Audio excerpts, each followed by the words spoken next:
When I took the refund form to my manager for his signature, he slammed his hand on the desk and pointed a finger square at my nose. An $8,000 refund? What the hell kind of job are you doing? Ben over there only had $700 in refunds, Lily only had $300. Even Chris, who had the most, was only at $1,000. How is it that you have this much? I patiently explained. Ben's total prepayments were only $6,000. Lily's were $3,000. My prepayments totaled $200,000. In terms of percentage, my refund rate is the lowest in the department. Don't give me this percentage nonsense. I'm looking at the bottom line, he roared. They're refunding $300, and you're refunding $8,000. And you have the nerve to ask for my signature? This is coming out of your salary. The company is not paying for your incompetence. Half an hour later, our largest client sent over an urgent project proposal. My manager, Mr. Miller, handed it to me. I looked at him calmly. Mr. Miller, based on your assessment of my performance half an hour ago, I believe my incompetence makes me unfit to handle such an important task. It would be best to avoid causing the company any further losses. Our company, Summit Creatives, had a system where clients could book a planner up to 6 months in advance to secure their spot.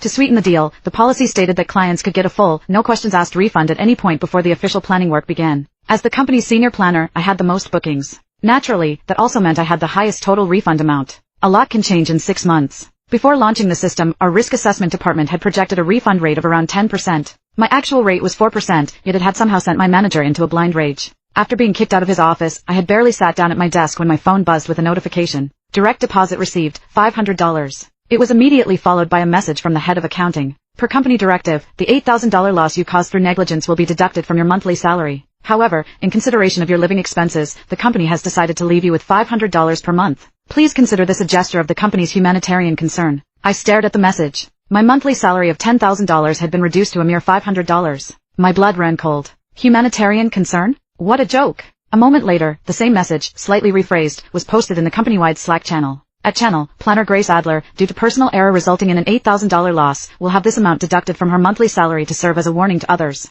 In the spirit of humanism, the company will continue to pay this employee a stipend of $500 for living expenses until the $8,000 is fully repaid. The office went quiet as my colleagues read the announcement. Heads slowly turned in my direction. I saw a mix of pity, shock, and a few poorly concealed smirks. It didn't take long for the sycophants to chime in on the Slack channel. Wow, still making sure an employee who messed up has living expenses covered. Our company really is like a family. Mr. Miller is so considerate. Grace is so lucky to have a manager like you. I typed a cold reply, you can have my good fortune if you want it. The channel went silent. A minute later, Mr. Miller responded directly, at Grace Adler, are you suggesting you shouldn't be held accountable for the $8,000 loss your mistake caused? I replied, could you please specify exactly what my mistake was? Complete silence. 10 minutes later, Mr. Miller posted another official announcement in the channel, his anger palpable in every word. At channel, after an internal performance review, senior planner Grace Adler has been deemed incapable of handling significant responsibilities. Effective immediately, she is demoted to the position of junior designer. Her base salary will be reduced to $2,000 per month, and she will be ineligible for any commissions for the next 3 months.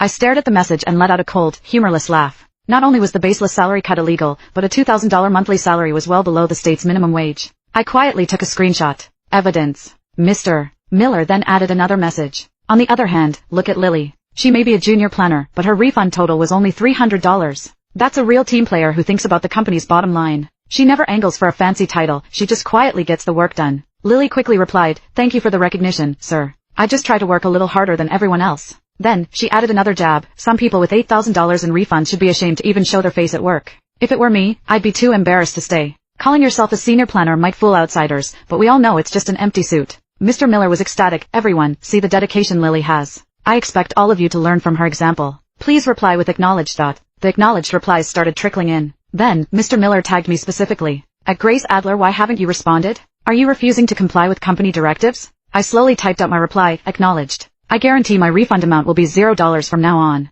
It was an easy promise to keep. All I had to do was stop taking orders. With no commission for the next 3 months, why would I kill myself working? I immediately logged into the company's booking portal and deactivated my profile. Let's see who breaks first, me or Mr. Miller. I was browsing flights to the Maldives when the founder of our biggest client, Thorn Industries, walked into the office. Our company had an annual retainer with Thorn, a contract that accounted for a staggering $20 million of our yearly profit. Usually, Julian Thorn sent an assistant to convey his requirements. The fact that he came in person meant this project was of the highest importance. Thorn Industries was notoriously demanding. For years, every single one of their projects had been handled personally by me. The one time I was out sick, a team of 10 other planners took a crack at their proposal and failed to produce anything that met his standards. In the end, I had to finish the project from my hospital bed. You can rest assured, Mr. Thorn. We've been partners for so long, have we ever let you down? Mr. Miller's voice boomed from his office. You just head back and wait. 3 days. I guarantee we'll have a proposal for you in 3 days. Miller escorted a stony-faced Julian Thorne out of his office, practically bowing as he saw him to the elevator. 3 days? Thorne's events were always massive, complex undertakings.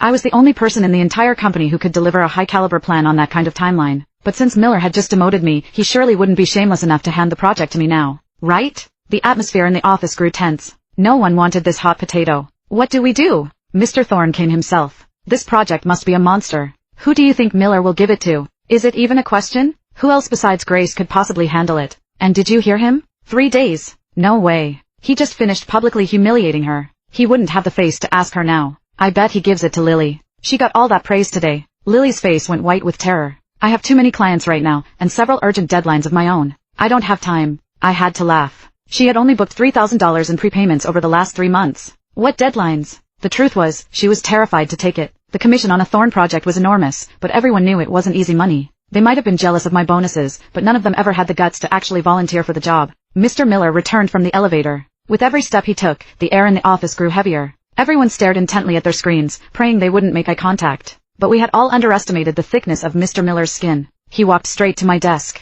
My office. Now. A wave of whispers followed me. I knew it. It had to be Grace. You think she'll take it? Of course, she will. She didn't even fight back when they docked her salary for the $8,000 refund. She's a doormat. No spine at all. I ignored the whispers and walked into Mr. Miller's office. He leaned back in his executive chair and gestured casually at a folder on his desk. Thorne Industries is planning a client appreciation event. Take this file, look it over, and have the proposal on my desk in 3 days. His tone, his posture, it was as if the man who had docked my pay and demoted me just an hour ago had never existed. I shrugged. Sorry, Mr. Miller. I can't do it. He shot upright in his chair. You haven't even looked at the file and you're already refusing? Is that the kind of work ethic we value here? He snapped. You know how important Thorne Industries is to this company. Are you really going to put your personal feelings ahead of the company's best interests? I looked at him with an expression of pure innocence. It's precisely because I understand their importance that I can't accept this project. It's for the good of the company. I'm just a junior designer now. How could I possibly create a proposal in 3 days that would satisfy someone as meticulous as Mr. Thorne? I think Lily would be a great fit for this.